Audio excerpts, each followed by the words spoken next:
ಏನು ಹಾಗೆ ನೋಡ್ತಾ ಇದೆಯಾ?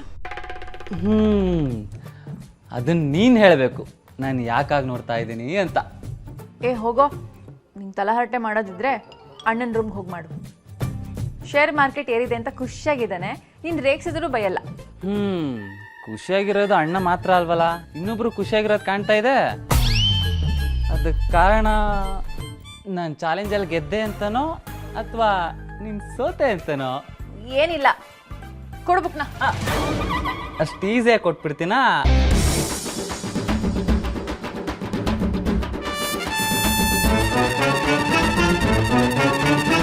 ಅಬ್ಬಾ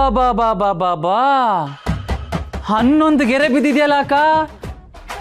ವಿಕ್ಕಿ ನೆನ್ಸ್ಕೊಳ್ಳೋದ ಚಾನ್ಸೇ ಇಲ್ಲ ಅಂತ ಯಾರೋ ಹೇಳ್ದಂಗಿತ್ತು. ಆಗ ಹೇಳ್ದವ್ರೆ ಗೆರೆ ಹಾಕಿರೋದ? ಅದು ವಿಕ್ಕಿ ಮನೆಗೆ ಬಂದಿದ್ರಲ್ಲ, ಅದನ್ನು ಸೇರಿ ಗೆರೆ ಹಾಕಿದ್ದೀನಿ.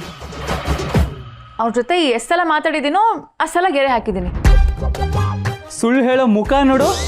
ನೆನ್ಸ್ಕೊಂಡೆ ಅಂತ ಹೇಳಕ್ಕೂ ಧೈರ್ಯ ಬೇಕು ಅಕ್ಕ, ಧೈರ್ಯ. ಹೌದು ಕಣೋ, ನಾನು ಸುಳ್ಳು ಹೇಳ್ದೆ. 11 ಸಲ ವಿಕ್ಕಿ ನೆನ್ಸ್ಕೊಂಡೆ. ಏನಿವಾಗ? ಅದು ಬಿಡು, ಚಾಲೆಂಜ್ ಮಾಡಿದ್ದೆ, ವಿಕ್ಕಿ ಹತ್ರ ಮಾತ್ಬಿಟ್ಟಿದ್ದೀನಿ ಅಂತ. ಸಾರಿ ಆಯಿತು, ಲೆಟರ್ ಆಯಿತು, ಕ್ಷಮೆ ಕೊಟ್ಟಿದ್ದು ಆಯಿತು. ಅದಾದ್ಮೇಲೆ ಗೆರೆ ಮುಂದುವರಿಸಿ ವಿಕ್ಕಿಗೆ ಫೋನ್ ಮಾಡಿದ್ಯಾಕೆ? ಅಭ್ಯಾಸ ಆಗೋಯ್ತಪ್ಪ, ಅದಕ್ಕೆ ನಾನೇನು ಮಾಡಲಿ? ಅಭ್ಯಾಸ ಆಗಿದ್ದು ಗೆರೆ ಎಳೆಯೋದ ಅಥವಾ ವಿಕ್ಕಿ ನೆನ್ಪು ಮಾಡ್ಕೊಳ್ಳೋದ?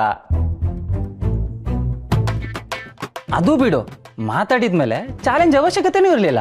ಆದರೂ ಚಾಲೆಂಜಲ್ಲಿ ಸೋತೆ, 11 ಸಲ ಗೆರೆ ಹಾಕಿದ್ದೀನಿ ಅಂತ ವಿಕ್ಕಿಗೆ ಯಾಕೆ ಕಾಲ್ ಮಾಡಬೇಕಿತ್ತು? ಚಾಲೆಂಜ್ ಅಂದರೆ ಚಾಲೆಂಜೇ, ಹಾಕಿದ್ಮೇಲೆ ಪನಿಷ್ಮೆಂಟ್ ತಗೊಳ್ಳೇಬೇಕಲ್ವಾ? ಪನಿಷ್ಮೆಂಟ್ ಅಂತ ಕಾಲ್ ಮಾಡಿದ್ಯಾ ಅಥವಾ ವಿಕ್ಕಿನ ಮಾತಾಡ್ಸಕ್ಕೆ ಅಂತ ನೆಪ ಹುಡುಕ್ತಿದ್ಯಾ?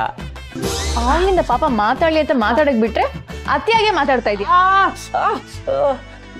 ನಾನೇನು ಕೇಳ್ದೆ? ವಿಕ್ಕಿ ನನ್ನ ಫ್ರೆಂಡ್ ಅತ್ತು. ಎಷ್ಟೋ ಸಮಯ ಆದ್ಮೇಲೆ ನನಗೊಬ್ಬ ಒಳ್ಳೆ ಫ್ರೆಂಡ್ ಸಿಕ್ಕಿದ್ದಾರೆ. ಇಷ್ಟು ದಿನ ನನಗಿದ್ದಿದ್ದು ಬೇರೆ ಫ್ರೆಂಡ್ಶಿಪ್ನ ಉಳಿಸ್ಕೊಳ್ಳೋಕ್ಕೆ ನಾನು ಏನೇನು ಮಾಡಿಲ್ಲ ಹೇಳು? ಅದೇ ವಿಮ್ಮಿ ಅಕ್ಕಂಗೆ ಕೆಲಸ ದಾನ ಮಾಡಿ ಬಂದಿದೆಲ್ಲ.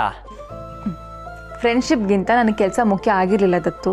ಆದರೆ ಮೊದಲನೇ ಸಲ ವಿಕ್ಕಿ ತನ್ನ ಈಗೋನ ಪಕ್ಕಕ್ಕಿಟ್ಟು ನನ್ನ ಫ್ರೆಂಡ್ಶಿಪ್ನ ಉಳಿಸ್ಕೊಳ್ಳೋದಕ್ಕೆ ಅಂತ ನನ್ನ ಮುಂದೆ ನಿಂತಿದ್ದಾರೆ, ಸಾರಿ ಕೇಳಿದ್ದಾರೆ. ಆ ಫ್ರೆಂಡ್ಶಿಪ್ನ ನಾನು ದೂರ ತಳ್ಬೇಕಾ ಹೇಳು? ಬೇಡ ಬೇಡ ಬೇಡ ಬೇಡ, ದೂರ ತಳ್ಳೋದು ಬೇಡ, ಇನ್ನೂ ಹತ್ರನೇ ಮಾಡ್ಕೊ. ಅವ್ನು ನನ್ನ ಭಾವ ಆದ್ರೆ ನನ್ನಷ್ಟು ಖುಷಿ ಪಡೋ ವ್ಯಕ್ತಿ ಬೇರೆ ಯಾರು ಇಲ್ಲ. ಹೌದಾ? ನಿಂಗೆ ಅಕ್ಕ ಅಕ್ಕ ಅಕ್ಕ ಅಕ್ಕ ಅಕ್ಕ ಬೇಡ.